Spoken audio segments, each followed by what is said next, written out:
All right, Angelina, I'm really excited about our topic today because I think it hits home for so many people, myself included, on a daily basis. We're talking about progress over perfection. Oh, absolutely, John. It's one of those universal struggles, isn't it? The idea of perfection, it sounds so appealing, like the ultimate goal, but in reality, it often becomes this invisible barrier that stops us from even starting. Exactly. I remember countless times I've had a brilliant idea, felt super motivated, and then paralysis. Because I start thinking, okay, but it needs to be perfect. The plan has to be flawless. I need to have all the resources, all the knowledge, before I even take that first step.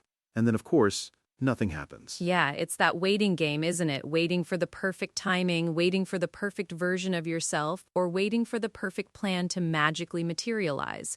It's almost like we convince ourselves that if it's not going to be flawless, it's not worth doing at all, which is such a dangerous mindset. It really is. And the irony is that discipline, true discipline, actually teaches us the opposite. It teaches us that consistency, those small, often imperfect steps, will always, always outperform the perfect idea that never gets off the ground. It's about movement, right? Movement is key. Think about it. How do we ever learn anything truly new? It's not by perfecting it in our heads. It's through practice, through making mistakes, through adjusting, falling down and getting back up. That's where the real improvement happens. Every single attempt, no matter how small or seemingly insignificant, is a lesson. That's such a great point. It's like when you're learning a new skill, say playing an instrument. You don't just sit there reading sheet music for months, waiting until you can play a concerto perfectly in your head. You pick it up, you make terrible sounds, you hit wrong notes, but each time you're building muscle memory. You're understanding the rhythm. You're learning. Exactly, and those imperfect, sometimes cringe-worthy steps are what ultimately shape stronger skills and deeper confidence. You don't become confident by being perfect, you become confident by doing, by trying, by seeing yourself improve even marginally. It shifts the whole mindset, doesn't it? Perfection creates this immense pressure. It's almost suffocating. You feel like if you mess up, if you're not absolutely perfect, it's a monumental failure. But progress? Progress creates momentum. It's exhilarating. It totally flips the script. Instead of being afraid of failure, which perfectionism is rooted in, you become curious. What can I learn today? How can I be just 1% better than yesterday?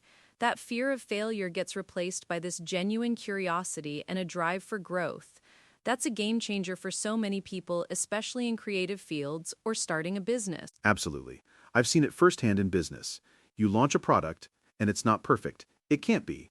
There are bugs, there are features missing, the marketing could be sharper. But if you wait until it's perfect, you'll never launch. The market moves on, your competitors get ahead. You launch, you gather feedback, you iterate, you improve. That's progress. And that's where the resilience comes in, right? Success isn't this pristine, flawless thing that drops out of the sky. It's built through patience, through enduring setbacks, and through that steady, often painstaking effort. The truly disciplined people, they understand that learning along the way isn't a detour, it's the main path. It's a journey, not a destination, to use an old cliche, but it's so true here. You don't need flawless results to move forward.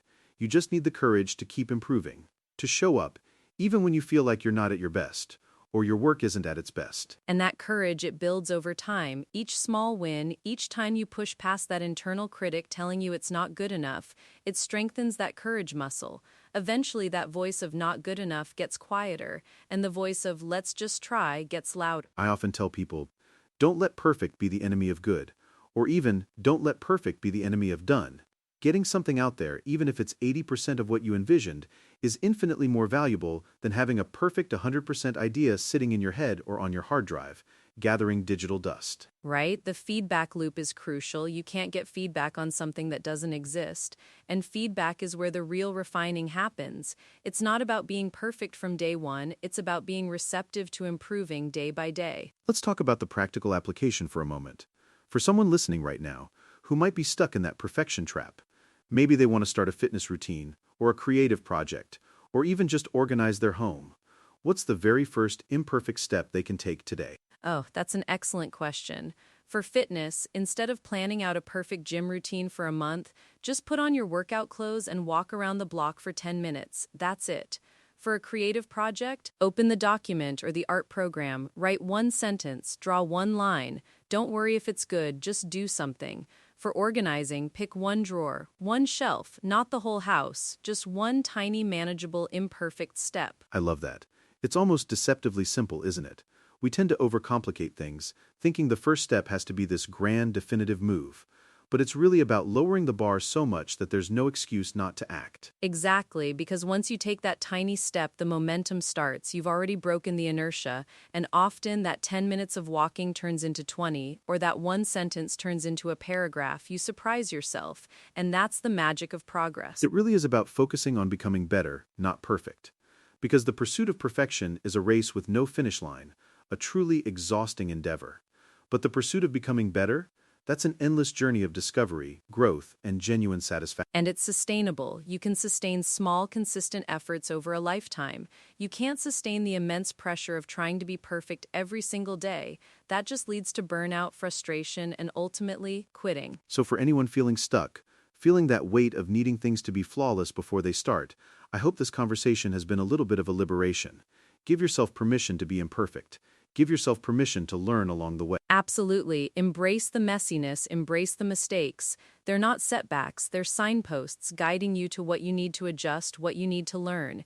Every single imperfect step is taking you further than any perfectly conceived idea ever could. Because in the long run, consistent progress will always lead further than waiting for perfection. It's the journey that transforms us, not the imagined flawless destination. That's perfectly put, John. Or, I should say, progressively put. It's been a fantastic discussion. Thank you for diving into this with me. Always a pleasure, Angelina. And to all our listeners, remember, just start. Even if it's messy, even if it's not perfect. Just start. You'll thank yourself later.